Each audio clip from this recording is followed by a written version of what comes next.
Welcome to the 9 News Prep Rally. Happy Saturday morning, Preps fans. I'm Ashley Moore, and welcome into the Prep Rally. It finally feels like spring outside, and because of that, let's head outdoors to watch the #1 girls lacrosse team in the state. The team you either root for or love to hate, Valor Christian. That's Poudre School District coming into this matchup ranked 14th in the state. But every team is in question against #1, the Valor Christian Eagles. And in the first quarter, 1-0 Valor lead. Amanda Stevens behind the net makes the great pass to Morgan Gunnarsson, and she makes the goal. 2-zip Eagles. Lead up to 3 at this point when Valor's Gia Bigelow makes the great move on goal. 4-zip lead. But watch what happens next. Valor bobbing and weaving through the crease when Poudre's Paige Smith comes up with a great save and much needed. But the onslaught would not stop. We're still in the first as Lily Bigelow scores off the 6-meter for the 7-zip Eagles lead as Valor obliterates their competition 16-1. While we're on the pitch, we have the Peak-to-Peak Pumas taking on the Prospect Ridge Miners on Blackout Day with a combined 1 loss between the two programs. And early on, I understand why the Pumas have just 1 loss. Look at the defense from their goalie in the first half. Vandy Wang let nothing pass her sight.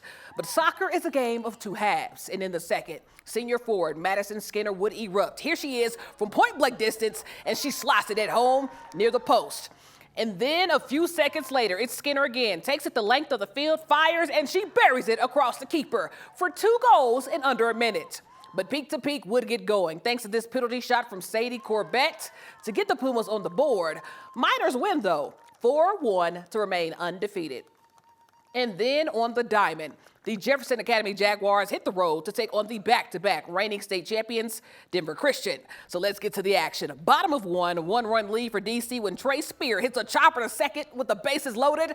And it's a chopper with eyes. In comes 1 run and another as Robert Burns slides home. 3-run lead for the Thunder.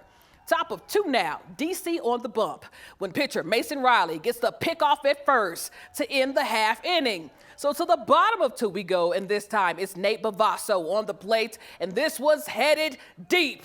And just short of the fence, Bavasso gets around for the double, but please watch the celly. He hits the Heisman.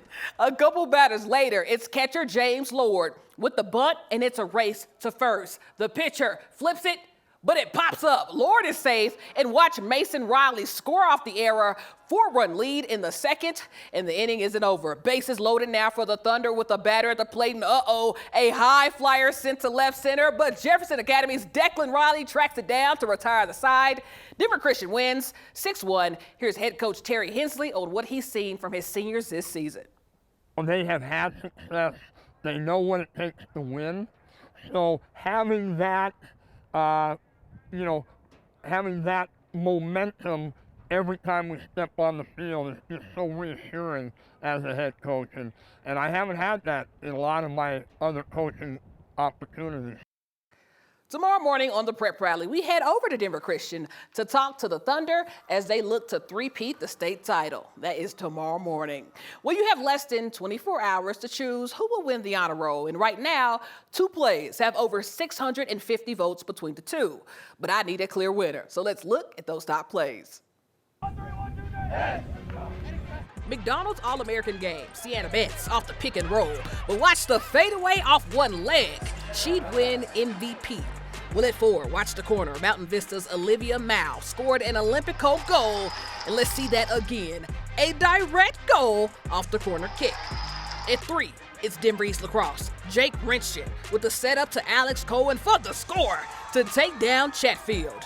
But at 2 is the base running from Grandview Baseball. Castleview overthrows first base. And watch Chase Chapman round the bases to score from second and finish with the slide. And then Caden Bomeyer would score from first after another error from the SaberCats.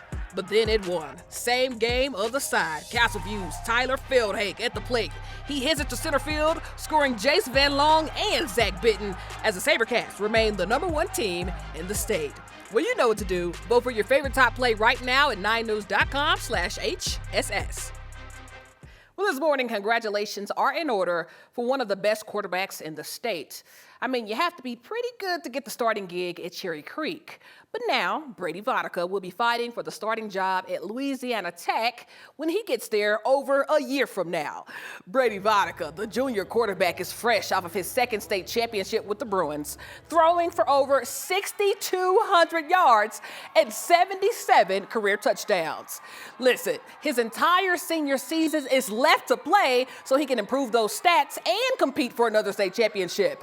But this might be his most impressive stat. At starting QB, Vodka's record is 33-3 at Cherry Creek. And with that record and his arm, a Division I offer was inevitable. So with recruitment done for Vodka, what can we expect from his senior season? Well, I'll just let him tell us, and other teams beware. Yeah, I see a huge future. It's very, very bright. And what our coaches say is the next one is the best one. So whatever we got to do this offseason, starting tomorrow, honestly, to get back to where we are next year. The next one is the best one. I mean, I love when the athletes go Division I and have so much of their future ahead of them. That's a good kid. Especially when you've seen them grow up here, right? I mean, throughout the years, and you just hope that they do the best and just have fun while they're doing it and enjoy the ride.